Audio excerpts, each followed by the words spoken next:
Cinema മേഖലയിൽ അധീശത്വം പുലർത്തിയിരുന്ന പരമ്പരാഗത സംഘടനകൾക്കും വലിയ പ്രഹരമാണ് ഹേമ കമ്മിറ്റി റിപ്പോർട്ട് ഏൽപ്പിച്ചത്. ഞാനും അപ്പനും സുഭദ്രയും ഇതൊക്കെ തന്നെയായിരുന്നു പണ്ടത്തെ തീരുമാനം. പണ്ട് സംഘടന എന്ന് പറഞ്ഞാൽ അത്രേ ഉണ്ടായിരുന്നുള്ളൂ. സംഘടനകളുടെ നിലപാടും മുതിർന്ന താരങ്ങളുടെ മൗനവും സിനിമാ മേഖലയ്ക്കുള്ളിൽ തന്നെ ചോദ്യം ചെയ്യപ്പെട്ടു. സൂപ്പർ സ്റ്റാറുകൾക്ക് പോലും ഉത്തരം മുട്ടിയതോടെ പല സംഘടനകളുടെയും കെട്ടുറപ്പിനെ തന്നെ അത് ബാധിച്ചു. വനിതാ താരങ്ങൾ നേരിട്ട പ്രശ്നങ്ങളാണ് ഹേമ കമ്മിറ്റി റിപ്പോർട്ടിന്റെ അടിസ്ഥാനമെങ്കിലും അതിനപ്പുറത്തേക്കുള്ള തലത്തിലും ചർച്ചകൾ എത്തിക്കാൻ റിപ്പോർട്ട് പുറത്തു വന്നതിലൂടെ കാരണമായി.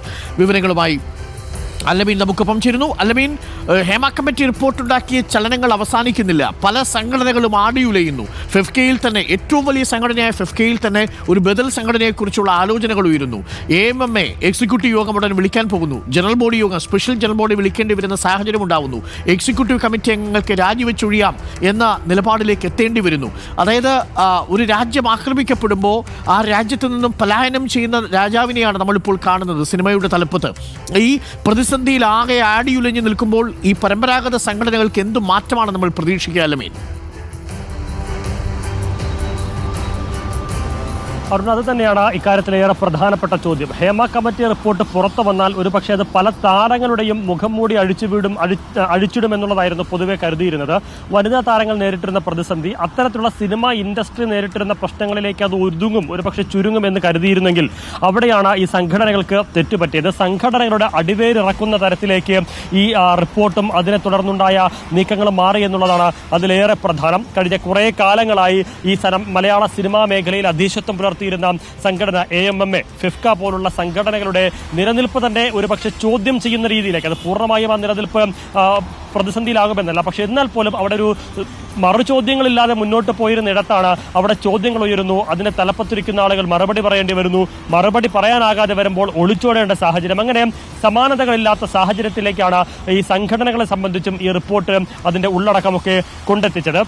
അത് മാത്രമല്ല, പലപ്പോഴും ഈ പ്രമുഖ താരങ്ങളായി തലപ്പൊക്കമുള്ള താരങ്ങളായി കണ്ടിരുന്നവർക്കൊക്കെ തന്നെ ഉത്തരം മുട്ടുകയും അവരൊക്കെ തന്നെ ഈ ജൂനിയർ താരങ്ങളുടെ മുന്നിലോ യുവതാരങ്ങളുടെ മുന്നിലോ പുതുതലമുറ താരങ്ങളുടെ മുന്നിലോ മറുപടി പറയേണ്ട അവസ്ഥയിലേക്ക് കാര്യങ്ങൾ എത്തുകയും ചെയ്തത് നമ്മൾ കണ്ടതാണ്. അതുതന്നെയാണ് AMMയുടെ എക്സിക്യൂട്ടീവ് കമ്മിറ്റി പിരിച്ചുവിട്ടുകൊണ്ട് ഒരു തീരുമാനത്തിലേക്ക് പോകാൻ കാരണമായത്. ഫെഫ്കയിൽ സമാന്തര സംഘടനകൾ വരുന്നതിലേക്കുള്ള ചർച്ചകളിലേക്ക് നയിക്കുന്നത്. ഇതൊക്കെ വരുമ്പോഴും ഈ സംഘടനകൾക്ക് ഇനി എന്ത് മാറ്റമുണ്ടാകുമെന്നുള്ളത് ഒരു പ്രധാനപ്പെട്ട ചോദ്യമാണ്. കാരണം ഈ നടിയെ ആക്രമിക്കപ്പെട്ട സമയത്ത് തന്നെ ഈ സംഘടനയുടെ നിലപാട് പലതരത്തിൽ ചോദ്യം ചെയ്യപ്പെട്ടതാണ്. പക്ഷേ അത് ഈ ചോദ്യം ചെയ്യപ്പെട്ടു എന്നതും അവരുടെ നിലപാട് സംശയകരമായ സാഹചര്യത്തിൽ വന്നു എന്നതിനപ്പുറത്തേക്ക് ആ സംഘടനകളുടെ നിലനിൽപ്പ് ചോദ്യം ചെയ്യപ്പെടുകയോ സംഘടനകളുടെ നിലപാട് മറ്റൊരു തരത്തിലേക്ക് പ്രതിസന്ധിയിലേക്ക് പോകുന്ന സാഹചര്യം അന്നുണ്ടായിരുന്നില്ല. പക്ഷെ അന്ന് ഉരുണ്ടുകൂടിയ കാർമേഘങ്ങളാണ് ഇന്ന് ഈ ഹേമ കമ്മിറ്റി റിപ്പോർട്ടിന് പിന്നാലെ ഒരു പെരുമഴയായി സംഘടനകൾക്ക് മേൽ, സംഘടനയുടെ നേതൃത്വത്തിന് മേൽ പെയ്തിറങ്ങിക്കൊണ്ടിരിക്കുന്നത്. അതിൽ നിന്ന് എങ്ങനെ അവർ മാറി നിൽക്കുമെന്നൊരു പ്രധാനപ്പെട്ട ചോദ്യമുണ്ട്.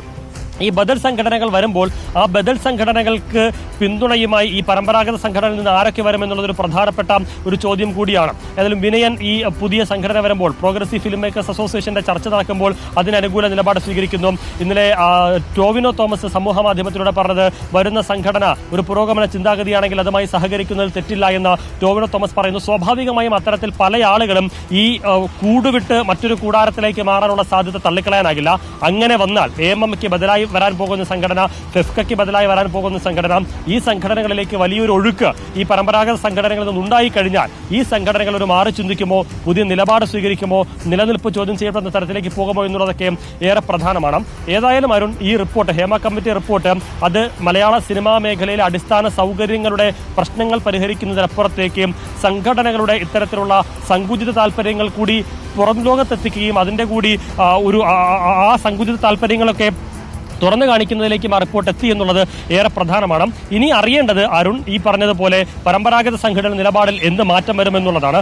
പുതിയ സംഘടനകൾ വന്നാൽ അവർക്ക് എത്രത്തോളം മാറ്റം കൊണ്ടുവരാനാകും. ഒരു പുതിയ സംഘടന വരുന്നു എന്നതിനപ്പുറത്തേക്ക് നിലപാടിന്റെ കാര്യത്തിൽ, അതോടൊപ്പം തന്നെ സമീപനങ്ങളുടെ കാര്യത്തിൽ, മറ്റു താരങ്ങളോടുള്ള സമീപനത്തിന്റെ ഒക്കെ കാര്യത്തിൽ എന്ത് നിലപാട് ഈ പുതിയ സംഘടനകൾ സ്വീകരിക്കുമെന്നുള്ളതൊക്കെയാണ് ഇനി കാത്തിരുന്ന് കാണേണ്ടത്. അരുൺ.